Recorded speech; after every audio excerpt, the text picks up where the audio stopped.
Mesdames, Messieurs, bonsoir. Bienvenue aux 20h. Tout de suite les titres. Les opérateurs économiques sont soumis au paiement des taxes et impôts. L'état de siège instauré par le chef de l'État dans la province de l'Ituri ne les exonère pas. Le gouverneur militaire l'a dit aux agents et cadres de l'administration publique de la province de l'Ituri. Et dans la province du Nord Kivu, plus de 400 miliciens issus des différents groupes armés se sont rendus. Ils étaient cantonnés à Rumangabo dans le territoire de Rutshuru. Le gouverneur militaire a sensibilisé les autres miliciens à déposer les armes. Mesdames, Messieurs, bonsoir et bienvenue dans ce journal. D'abord, cette nouvelle éruption volcanique ce soir dans la ville de Goma, situation qui a créé une panique générale au sein de la population. Des dizaines de personnes se dirigent plutôt en ce moment vers la grande barrière reliant le Rwanda et la République démocratique du Congo. L'origine de cette éruption volcanique reste juste à présent inconnue. La situation est sous contrôle. Et puis ce tweet du ministre de la Communication et des Médias. Le gouvernement suit de près la situation à Goma, particulièrement l'activité du volcan Nyiragongo. Les autorités locales évaluent la situation présentement avec l'Observatoire volcanique de Goma. Une communication détaillée suivra plutôt après que le ministre de la Communication se soit exprimé, Patrick Muyaya. Le Premier ministre Jean-Michel Sama-Lukonde a présidé par visioconférence la 4e réunion du Conseil des ministres. 5 points étaient inscrits à l'ordre du jour, parmi lesquels l'examen et l'adoption des dossiers. Au cours du Conseil des ministres, Jean-Michel Sama a demandé aux membres du gouvernement d'œuvrer en faveur de la mobilisation des recettes. On écoute le porte-parole du gouvernement, Patrick Muyaya. Le Premier ministre Jean-Michel Sama-Lukonde Kyenge a présidé en visioconférence ce vendredi 21 mai 2021 la 4e réunion du Conseil des ministres du gouvernement de la République. 5 points étaient inscrits à l'ordre du jour, à savoir 1. Communication du Premier ministre chef du gouvernement, 2. Points d'information, 3. Approbation d'un relevé des décisions du Conseil des ministres, 4. Examen et adoption des dossiers, 5. Examen et adoption des textes. 1. De la communication du Premier ministre. La communication du Premier ministre a porté sur 2 points principaux, à savoir 1. Des efforts pour la mobilisation accrue des recettes publiques.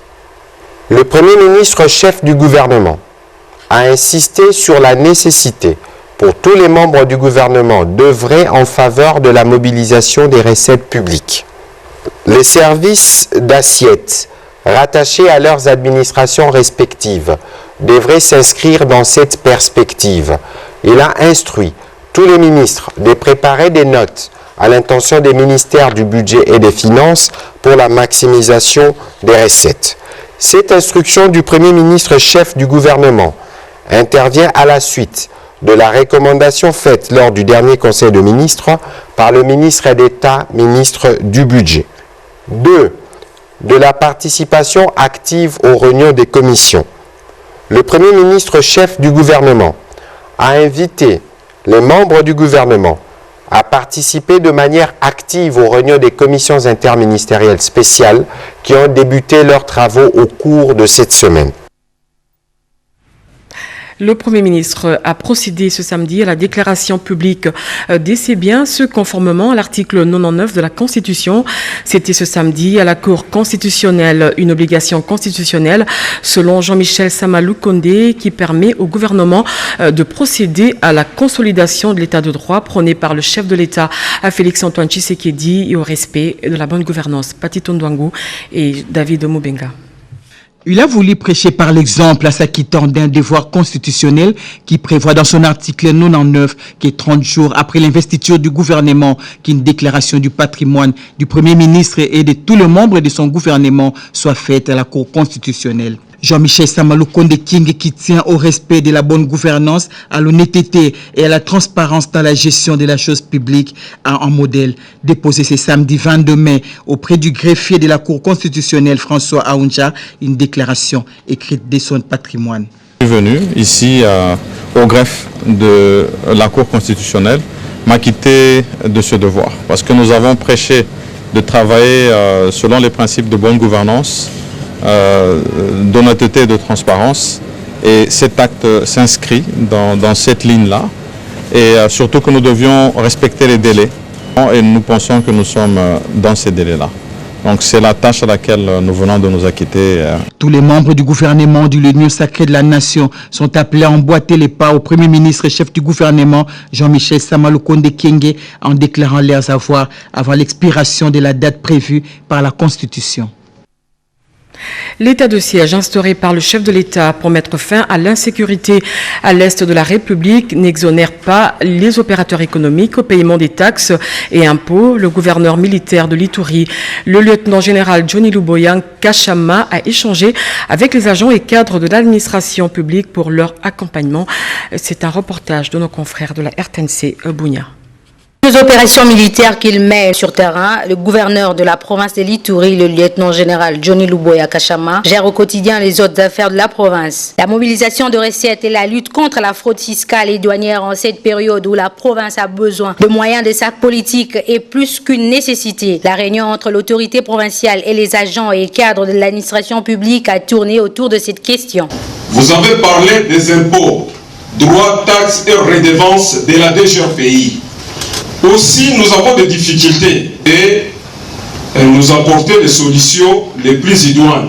La difficulté avec nos partenaires, je cite la FEC, FENAPEC, COPEMECO et j'en passe. Le gouverneur militaire Johnny Luboya a promis son accompagnement dans la lutte contre ces maux qui gangrènent la société. Les collectifs des agents et cadres de l'administration publique par la bouche de solliciter du gouverneur l'éradication du phénomène trafic d'influence qui a élu domicile en Ituri, moment indiqué pour présenter la situation socio-économique actuelle de la province. Mais ici, nous vous les rappelons seulement. Et en ce qui concerne les fonctionnaires, c'est la rigueur. Vous avez compris que nous avons de très grands pouvoirs. Peut-être au niveau de la punition où ça sera très dur. Mais malheureusement, le terrain que nous connaissons au niveau de la psychologie, la philosophie des populations en temps de paix et de guerre. Mais au moins nous allons montrer à cette population que nous nous sommes débarrassés des anciennes habitudes. Il faut toujours commencer. Il faut un départ, un nouveau départ de collaboration avec le gouverneur que je suis, avec le gouverneur qui viendra. La stabilité économique ne rime pas avec les bruits de bottes. Les gouverneurs militaires de l'Ituri l'ont compris. Voilà pourquoi l'autorité provinciale multiplie de réunions de prise de contact avec différentes couches sociales de la population. Voilà, depuis ce studio, je veux recevoir Zachary Bababaswe qui est au studio Mamangebi. Zachary, bonsoir. Bonsoir Anita. Oui, le ministère de la Communication et des Médias organise plusieurs activités qui cadrent dans le soutien des FRDC. Comment est-ce que ça se passe sur place? Oui Anita, les artistes ce soir sont arrivés pour exprimer leur solidarité aux populations de l'Ituri et du Nord Kivu. Et ils sont nombreux, ce sont des comédiens dans ce programme qui s'appelle Bendele Ekoyate, Likamamabele, Boalo Boadjitunga, Mambuyansi, Mambuyantoto. Eh bien, ce soir, il y a des artistes, musiciens et comédiens qui ont été mis à l'honneur. Il y a quelques membres du gouvernement également, essentiellement des leaders du Nord et du Nord Kivu et de l'Ituri qui sont là. Mais compte tenu de la situation particulière qui est intervenue aujourd'hui, excusez-moi, à Goma avec l'éruption du volcan, eh bien, l'émission sera légèrement retardée et va commencer quand la communication du gouvernement sera faite. Mais sinon, ici, tout est prêt. Donc tout est prêt, mais avec cette éruption de volcan, je crois que l'activité sera reportée, comme vous l'avez dit, Zachary Bababaswe. On attend que le ministre de la Communication puisse arriver parce qu'il y a les vice-premiers ministres et quelques membres du gouvernement qui sont attendus ce soir, mais ils sont tous en ce moment dans une réunion de crise pour essayer de voir dans quelle mesure parer à toute éventualité avec ce volcan qui vient de connaître une éruption ce soir, aujourd'hui même à Goma. D'accord, merci Zachary. Le son n'est pas très bon, ça il faut le dire, je vous entends à peine. Merci de votre participation dans ce journal. C'est moi. Voilà, la campagne de sensibilisation sur la zone de libre-échange continentale africaine est lancée par le ministre du Commerce extérieur qui était cet avant-midi à l'université Révérend Kim. Suivez. 1 milliard d'arbres à l'horizon 2023, jardin scolaire. Le directeur général du Fonds forestier national, Honoré Moulumba, est sur le terrain, ne ménageant aucun effort pour matérialiser cet engagement du chef de l'État Félix Antoine Tshisekedi. Accompagné du bourgmestre de Limete, Nkoulounumbi Douglas, le directeur général du Fonds forestier national est venu s'assurer que l'ONG GEC, qui plante les arbres sur le boulevard Lumumba, progresse selon les termes du partenariat. Nous voulons rendre hommage à son Excellence, Monsieur le Président de la République, chef de l'État, Félix Antoine Tshisekedi Tshilombo, qui insiste tous les jours sur le fait que ce programme des jardins scolaires 1 milliard d'arbres à l'horizon 2023 puisse devenir une réalité. Nous avons décidé d'accompagner ce programme, d'accompagner l'ONG GEC pour que finalement ce programme devienne une réalité. Voilà pourquoi nous sommes venus aujourd'hui, pour voir si réellement le travail va se faire sur le terrain. Il faut que les gens sachent que ce programme d'1 milliard d'arbres est une réalité. Le Fonds forestier, au travers de l'ONG GEC, a accepté d'accompagner le reboisement du boulevard Lumumba dans un premier temps à Limete. Le DG vient aujourd'hui, il faut que demain quand il passe, il voit que cet arbre est en train de croître. Donc je sens que j'ai beaucoup de responsabilités de pouvoir suivre, n'est-ce pas, chaque jour, le travail qui se fera par l'ONG GEC de manière à ce qu'on ait des résultats palpables. Ce projet est financé par le Fonds forestier national. À ce jour, 1200 plantules ont été plantées. Ce sont près de 20 millions de francs congolais qui sont injectés dans cette entreprise par le Fonds forestier national. Voilà, je suis vite allée en besogne. Vous avez suivi un élément sur l'environnement. À présent, la campagne de sensibilisation sur la zone libre-échange continentale africaine a été lancée par le ministre du Commerce extérieur qui était cet avant-midi à l'université Reverend Kim. Suivez. L'adhésion de la République démocratique du Congo à la zone de libre-échange continentale africaine, ZLECAf, est un sujet qui nécessite encore beaucoup de sensibilisation. Le ministre du Commerce extérieur, Jean-Lucien Boussa-Tongboa, a choisi les milieux savants pour parler de ce bouleversement apparent. À l'université Révérend Kim, le discours du ministre a reposé sur le développement pour la RDC d'une économie compétitive. C'est un défi qu'il faudra relever à tout prix. Il nous appartient, a-t-il dit, de définir et de mettre en œuvre des politiques économiques ambitieuses, cohérentes et réalistes, de façon à transformer nos défis en opportunités. C'est la voie royale pour avoir une économie forte et résiliente. Les pertes en ressources douanières vont être totalement minimes par rapport à ce que nous allons engranger en termes d'impôts, parce que les développements économiques sont suivis. Et je ne parle pas de la création des emplois. Je ne parle pas de ça. Je ne parle pas de la contribution au PIB. Ça, je n'en parle pas. Pour ce mandat à la tête du ministère du Commerce extérieur, Jean-Lucien Boussa axera son action sur la contribution à une croissance économique par le commerce. L'érosion de Massamouna sur la route nationale numéro 1 subit actuellement d'intenses travaux de réhabilitation. Ces travaux qui seront exécutés par la brigade 212 de Kikwit sur financement du FONER ont été lancés par le directeur général adjoint de l'Office des routes. L'ingénieur Floribert Moutiti Metila, c'était en présence des autorités locales. Un reportage de Kamel Djoké rendu par Blaise Bokokia. C'est parti pour les travaux de réhabilitation de la route nationale numéro 1, tronçon compris entre Kenge, Massimanimba et Kikwit. Le coup d'envoi des travaux a été donné par le directeur général adjoint de l'Office des routes, l'ingénieur Floribert Moutouti Metila, ce après avoir reçu l'aval du ministre des Infrastructures et Travaux publics. À plusieurs endroits, cette route a connu des dégradations et pour lesquelles on a intervenu, notamment à Massimanimba, à Mamboma, à Trois-Princes. Et cette fois-ci, cet endroit que nous appelons Massamouna a connu un problème très sérieux. Le gouvernement de la République a instruit les FONER pour financer juste ce site ici. Mais pour les autres parties de la route, les travaux vont commencer d'ici 2-3 mois avec le financement de la BAD. Ce lancement des travaux intervient quelques semaines après les travaux de sauvegarde exécutés afin de rétablir le trafic. C'est pendant 4 mois que d'intenses travaux seront exécutés sur la partie emportée par l'érosion. C'est la brigade 212 de l'Office des routes Kikwit qui s'en chargera de réhabiliter. Il sera notamment question du remblai de l'érosion avec élargissement de la plateforme, de la mise en place d'un dispositif de soutènement en sac rempli de terre. À cela s'ajoute la plantation de la la pelouse et autres bambous. Cette première étape cédera la place à la deuxième étape avec le curage et la création du bassin de rétention. La construction des caniveaux sur un linéaire de plus ou moins 450 mètres. Construction également d'un dallo pour amener les eaux vers un collecteur de 190 mètres. Et enfin, viendra le tour des travaux de reconstitution de la chaussée par une structure rigide en béton armé sur 130 mètres. Ces travaux, une fois terminés, l'érosion des Massamoun appartiendra désormais à l'histoire pour le bonheur des usagers de la route dans cette partie du territoire national. Le directeur général de l'Office des voiries et drainage est allé faire un état des lieux du projet Chile-Geleu, qui veut dire pilote dans la province du Kasaï. Ce projet va permettre de répertorier toutes les artères principales qui feront partie de l'itinéraire que va emprunter le cortège des autorités en prévision de l'arrivée imminente du chef de l'État, Félix Tshisekedi, dans la province du Kasaï.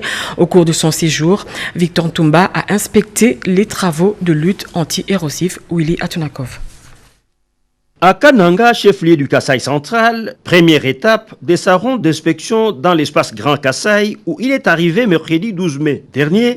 Ingénieur Victor Tumba-Chikela, sous la guidance du directeur provincial Alain Chimbalanga, a d'abord inspecté les travaux de lutte anti-érosive sur les sites ICA qui menacent de couper en deux la route menant à l'université de Kananga. Ensuite, accompagné du gouverneur intérimaire du Kasaï central, Tarsis Kabatousila, le numéro 1 de l'OVD s'est imprégné de l'état d'avancement des travaux sur ces chantiers. Enfin, le patron de l'OVD a eu 3 séances de travail, d'abord avec le président de la société civile de Kananga, Emmanuel Kabou, ensuite avec les responsables de l'entreprise Crekset devant exécuter les travaux du projet Chile-Geleu, entendez pilote, initié par le chef de l'État et qui a déjà installé sa base vie à Kananga où 35 km de voiries sont prévus. Et enfin, avec le personnel de la direction provinciale du Kasaï central, question de booster son moral pour un rendement meilleur attendu des autorités hiérarchiques.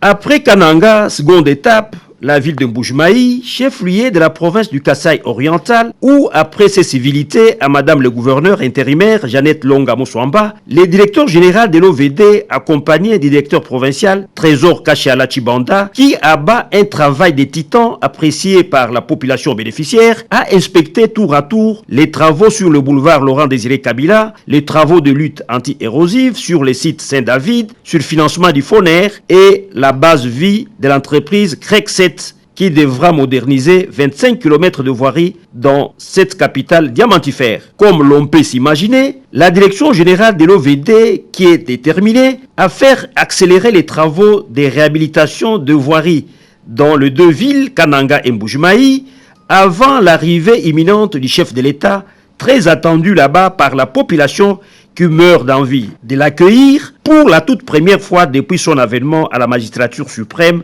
de la République démocratique du Congo en janvier 2019, selon les autorités provinciales et les habitants de 2 provinces.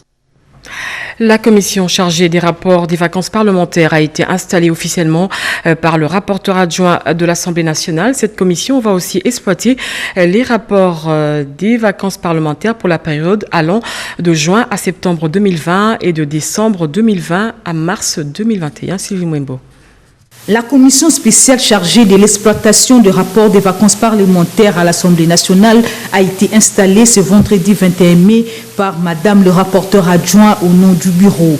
Colette Chombatundu, qui a rappelé la mission attendue de cette commission, a invité les députés nationaux à travailler pour l'intérêt général, une mission noble qui va de la production des rapports aux recommandations à formuler au gouvernement. Vous êtes sans ignorer que les députés nationaux viennent de partout. Donc, quand ils vont en vacances parlementaires, ils sont en contact réel avec nos populations et c'est donc eux qui peuvent aider au gouvernement de vraiment trouver des solutions aux problèmes qui se posent avec elles. Pour une meilleure répartition du travail, il a été proposé l'éclatement des commissions en 5 sous-commissions représentant les grandes aires géographiques nationales. La commission est composée des députés nationaux Bonane Anganzi Zagvier, président, Singi Pululu Pichu, vice-président, Mambindi Koloboro Jean-Marc, rapporteur, Tseya Moulela Patricia, rapporteur adjointe. Au total, 17 Congolais ont été formés en Côte d'Ivoire, une formation axée sur la prévention et risques professionnels de retour au pays. Les agents de la Caisse nationale de sécurité sociale se sont présentés à la direction générale. Oscar Mbal. Ils ont fait la fierté de la République démocratique du Congo en Côte d'Ivoire. Au total, 30 Congolais candidats à la formation des contrôleurs en prévention et risques professionnels ont passé les tests au Centre ivoirien de formation des cadres de sécurité sociale. Après délibération, c'est finalement 17 candidats congolais classés par ordre de mérite qui ont été admis au test de sélection des agents de la Caisse nationale de sécurité sociale RDC pour le cycle des contrôleurs en prévention au Centre ivoirien de formation. Investir dans la prévention concourt à la réduction des coûts des réparations, des accidents du travail et des maladies professionnelles. Tous ces candidats qui ont fait la fierté de la RDC en Côte d'Ivoire ont été présentés à la direction générale de la Caisse nationale de sécurité sociale que dirige Agnès Mouad Nawesh Katang sous la bénédiction de la ministre de l'Emploi, Travail et Prévoyance sociale, Claudine Ndoussine Kembe. Nous n'avons pas mis les sentiments dans le choix de nos contrôleurs. Nous les avons pris d'une façon isolée. Les examens n'étaient même pas corrigés ici, mais les examens ont été corrigés en Côte d'Ivoire. Pour aiguiller leurs connaissances en matière de sécurité sociale, les agents et cadres sont invités à fréquenter la bibliothèque de la CNSS, dotée des ouvrages et documents dans cette nouvelle approche de sécurité sociale et prévention. Dans cette nouvelle approche de sécurité sociale, prévention et risques professionnels. La gratuité de l'enseignement mis sur pied par le chef de l'État Félix-Antoine Tshisekedi, soutenu par l'UNESCO, qui vient de contribuer à travers un enseignement de qualité de l'éducation en RDC. Salah Kalad l'a dit au ministre d'État en charge du plan, avec qui il a eu une séance de travail. Travaille très étroitement en ce moment-ci avec le gouvernement congolais sur la gratuité de l'enseignement dans le cadre des partenariats mondiaux de l'éducation. Cette organisation des Nations Unies tient à tout prix concrétiser la promesse faite par leur directrice générale de l'UNESCO lors de son passage en RDC après sa rencontre avec les chefs de l'État. C'est à ce sujet que le ministre d'État en charge du plan, Christian Mwando Simba, a échangé avec les directeurs régional de l'UNESCO pour l'Afrique centrale. Nous avons discuté de la qualité de l'éducation en termes de la formation des enseignants qui est prioritaire, comme l'enseignant forme le pilier central de tout système éducatif, et la nécessité de vraiment mettre l'accent sur la formation professionnelle et technique en général. Comment donner l'opportunité, l'alternative aux jeunes qui ont besoin de compétences, qui ont besoin des outils, des connaissances, de la formation pour trouver des opportunités d'employabilité, des opportunités d'entrepreneuriat dans beaucoup de domaines. Pour une meilleure planification dans le secteur éducatif, ils ont abordé également les questions des données fiables et statistiques. Un plaisir pour ces derniers de rencontrer et de partager avec les patrons du plan Christian Mwando Simba, très dynamique et jeune et prêt pour contribuer au développement de la République. Consolider la gratuité de l'enseignement prônée par le chef de l'État et lutter contre les antivaleurs dans l'administration scolaire de l'enseignement primaire, secondaire et technique, c'est le credo du ministre de l'EPST. Tony Mwaba a échangé avec les enseignants syndicalistes qui ont adhéré à la vision du ministre de l'EPST. Séverine Pascal Katanda pour le reportage. Au regard de la réforme en cours au sein des différents services du ministère de l'enseignement primaire, secondaire et technique, initiée par le ministre des tutelles, le professeur Tony Mwaba Kazadi, laquelle a suscité adhésion des agents et cadres augure des lendemains meilleurs. Ce qui a poussé le syndicaliste de l'EPST à déclarer ce qui suit. Encourageons et accompagnons son Excellence Monsieur le ministre de l'EPST dans sa vision de travail qui consiste à la consolidation de la gratuité de l'enseignement fondamental et à la rupture avec les antivaleurs dans l'administration scolaire à l'EPST en vue de parvenir à un enseignement de qualité et à l'amélioration des conditions socio-professionnelles. Demandons à son Excellence, Monsieur le ministre de l'EPST, d'envisager en toute urgence la signature de l'addendum au protocole d'accord de Bibois, conformément aux acquis de sa réunion du mardi 18 mai 2021, avec, au moment où c'est l'intérêt de l'enseignant congolais qui doit être au centre de nos actions. Nous invitons tous les enseignants à ne pas se laisser emporter, mais d'attendre le mot d'ordre qui est l'intersyndicat de l'EPST leur donnera officiellement au sujet de notre cahier de charges déposé dernièrement à son Excellence, Monsieur le ministre de l'EPST. L'heure du changement a sonné pour l'amélioration des conditions de vie sociale de l'enseignant grâce à l'avènement Tony Mwaba Kazadi et Aminata Massia à la tête de ce ministère. Les anciens gouverneurs et autres notables du Congo central ont réfléchi sur le développement de leur province. C'était à l'occasion de la réception de 5 de leurs nommés dans le gouvernement de l'Union sacrée. Suivez. La communauté Nékongo a salué l'élévation des fils et filles du Congo central au gouvernement Sama Lukonde. Ils sont 5 au sein de ce gouvernement de Warriors. Tous les notables Nékongo se sont retrouvés pour cette circonstance qui a vu le gouverneur du Congo central, Atou Toubouana, faire le déplacement de Kinshasa. Au nom de toute la population Nékongo à travers le monde, adresser des messages de soutien à l'endroit de ces nominés qui, nous avons souhaité, vont travailler sous la bénédiction de nos ancêtres, parce que comme vous savez, nous sommes foncièrement croyants en Dieu et aussi au monde des ancêtres. On a tous les vacants qui habitent Kinshasa, ils doivent savoir qu'ils ont les leurs au sein du gouvernement de la République. Ils ont le devoir de les soutenir, de les accompagner, parce que ce sont des humains, ils ont des capacités, ils ont des forces, mais ils ont aussi des faiblesses. Et nous avons le devoir de les accompagner, parce qu'ils vont travailler. 3 gouverneurs sur les 4 de l'espace Grand Équateur ont échangé avec le haut représentant du chef de l'État, Kitenge Yesu, sur le développement de leur espace. Une rencontre qui a soutenu justement les gouverneurs. Suivez. La délégation des gouverneurs du Grand Équateur a été chez le haut représentant et envoyé spécial du chef de l'État, Kitenge Yesu. Bobo Boloko, Pancras Bongonkoy et Mambenze, conduits par Jean-Lucien Boussa, sont venus échanger avec cette haute personnalité sur les opportunités de développement de leur espace Grand Équateur. Empêché, le gouverneur du Nord Ubangi, Isatou Nzege, n'a pu joindre le groupe avec lequel il partage totalement les mêmes aspirations pour le peuple de l'Équateur. Le représentant du chef de l'État nous a bien écouté, d'autant que la province de l'Équateur, il la connaît très bien.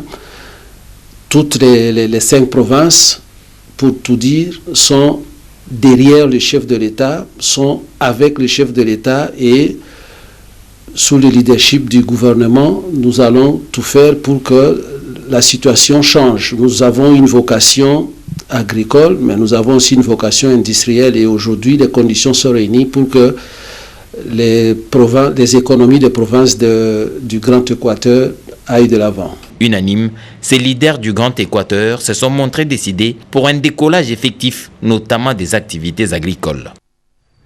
Les assises de la 43e session ordinaire de l'Union des Églises indépendantes du Congo focalisent sur l'Assemblée générale élective, se sont clôturées hier sur la note de satisfaction. Suivez. La 43e session ordinaire du Synode national de l'Union des Églises indépendantes du Congo, UEIC, a procédé à la signature des listes des évêques reconnus des églises membres de l'UEIC, suivi de la lecture des procès-verbaux de ces assises, la passation des pouvoirs, enfin l'installation du nouveau président national et représentant légal, Monseigneur Léonard Mateboué Lambalamba et son équipe. Le nouveau président national, Léonard Mateboué, a eu également l'occasion de dévoiler son programme à mettre sur pied. La cérémonie a été de taille, ça a été très bien fait de main de maître.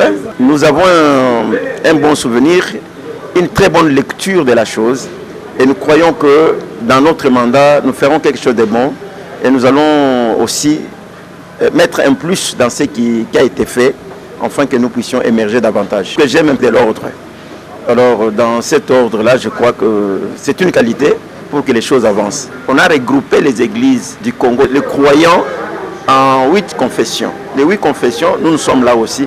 Ça n'a rien à voir avec la politique. Organisé sous le haut patronage du président de la République, chef de l'État, Félix-Antoine Tshisekedi Tshilombo, ces assises de la 43e session ordinaire de l'UEIC ont été ouvertes par le conseiller du chef de l'État, Deyo Tshilumba Wakabea, en charge des questions religieuses, culture et art.